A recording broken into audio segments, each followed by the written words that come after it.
20,000 টাকার দামের টিকিট বিক্রি হতো 2 লক্ষ টাকায়।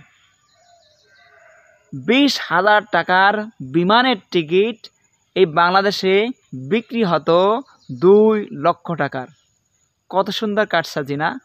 আসসালামু আলাইকুম সম্মানিত ভিউয়ার্স, আপনারা যা শুনছেন ঠিকই শুনেছেন। এই বাংলাদেশে বিমানের টিকিট রয়েছে, আপনারা অনেক সময় দেখেছেন বিমানের টিকিট নাই, যাত্রী বাইরে যাবে যাইতে পারে না, টিকিট নাই। এমনভাবে টিকিট তো নাই, টিকিট 10 দিনের টিকিট ফিল আপ বুকিং, 15 দিনের টিকিট বুকিং, 1 মাসের টিকিট বুকিং। এখন যাদের কাছে এমার্জেন্সিভাবে যাদের যেতে হবে তারা কি করবে? যেতে হবে যাদের ভিসা আসছে, যারা আপনি বাইরে যাবেন, আপনার যাইতে পারতেছেন না।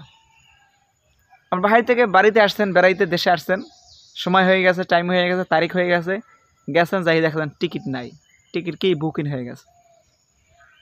তো এই যে কারসাজি, টিকিট বুকিং হয়ে গেছে, আসলে কি টিকিট বুকিং হয়ে গেছে না এর পিছনে বিশাল কোনো রহস্য লুকিয়ে রয়েছে? হ্যাঁ, এর পিছনে বিশাল এক রহস্য লুকিয়ে রয়েছে, যেটা আপনিও জানেন না, আমিও জানি না, বাংলাদেশে অধিকাংশ মানুষ জানে না। ঠিক আছে, এই সব কারসাজি চলতেছে বিমানবন্দরে। তার মানে আপনার টিকিট অন্য কেউ 20,000 টাকা কিনে নিয়েছে। আপনার টিকিট অগ্রিম টাকা দিয়ে অন্যজনে কিনে নিয়েছে, বুঝছেন? কিনে নিয়েছে, সে কিনে নিয়ে বসে আছে, বসে সে কী করছে? 20,000 টাকার টিকিট বসে কী করতেছে? 20,000 টাকার টিকিট সে 2 লক্ষ টাকায় বিক্রি করতেছে।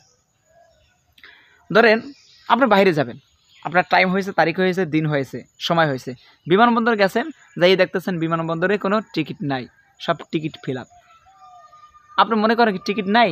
টিকিট অবশ্যই আছে, আপনার টিকিটটা কেউ কিনে নিয়েছে। এখন তারা আপনাকে অফার দিল যে টিকিট তো আছে, একজনের টিকিট আছে, সে যাবে না, অতএব সে টিকিটটা বেচতে চায় কত? 2 লক্ষ টাকায় বা 3 লাখ টাকায় বেচতে চায়। অথচ টিকিটের দাম আছে 20,000 টাকা বা 50,000 টাকায় দাম আছে, সেই টিকিটটা কি 2 লক্ষ টাকা বা 3 লক্ষ টাকা বিক্রি করতে চায়। এখন আপনি তো মনে করবেন যে আমার তো এমার্জেন্সি, আজকে যদি না যেতে পারি, আমার ফ্লাইট আজকে যদি আমি না যেতে পারি, তাহলে আমার ফ্লাইট ক্যান্সেল হয়ে যাবে, তাহলে আমার ও দেশে যে সমস্যা হবে, চাকরিতে আমি ঠিক পথে জয়েন দিতে পারবো না। তা আপনার যতই হোক, দাঁড় হোক, কর্জ করে হোক না কেন, আপনি 20,000 টাকার টিকিট 2 লাখ টাকায় কিনবেন কেন? আপনার যাই চাকরি ধরতে হবে, কর্মস্থল ধরতে হবে, আপনার কর্মস্থলের উপর আপনার সংসার চলতেছে, বাড়ি চলতেছে, সব কিছু চলতেছে কর্মস্থানের উপর, তা আপনার যাই দিতে হবে, তাহলে আমার ওখানে চাকরি থাকবে না। তা আপনি কী করুন? 20,000 টাকার টিকিট 2 লাখ টাকা ঠেকিয়ে কিনবেন। অবিকাল এরকমের ঠেকাইয়া আপনার কাছ থেকে কী করলো? 20,000 টাকার টিকিট 2 লাখ টাকায় বিক্রি করলো। এভাবেই বিমানবন্দরে 15.5 বছর ধরে কারসাজি চলতেছে, সেটা কেউ জানে না, কেউ বোঝে না। এখন যে ব্যক্তি 2 লাখ টাকায় টিকিট কিনছে, সে তো জানে না আসলে আসলে টিকিট শেষ হয়ে গেছে, আমাকে দেবে কোথা থেকে, সে কিন্তু জানে না, সে যে না জানিয়ে কিনছে। অথচ সে টিকিট কোনো এক নেতা, কোনো এক কর্মকর্তা, কোনো এক মন্ত্রীরা কী করছে? 1 মাসের টিকিট কী করছে? কিনে নিয়েছে। কথাগুলো বলছেন? এভাবেই বিমানবন্দরের কারসাজি হয়েছে এত বছর, যে 20,000 টাকার টিকিট তারা 2 লক্ষ টাকায় বেচে।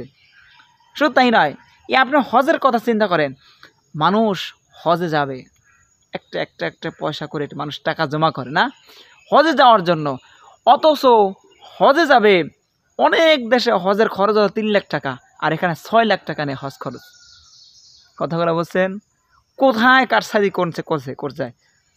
বিমানের অন্য দেশে ভাড়া 50,000 টাকা, এখানে ভাড়া নেয় 1.5 লাখ টাকা।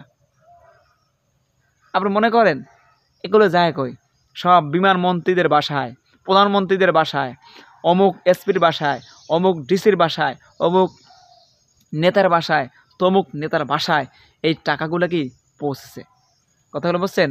অতএব আমরা যেহেতু দেশ পরিবর্তন হয়েছে, আমরা চাই না এরকম কোনো কারসাজি বাংলাদেশে হোক।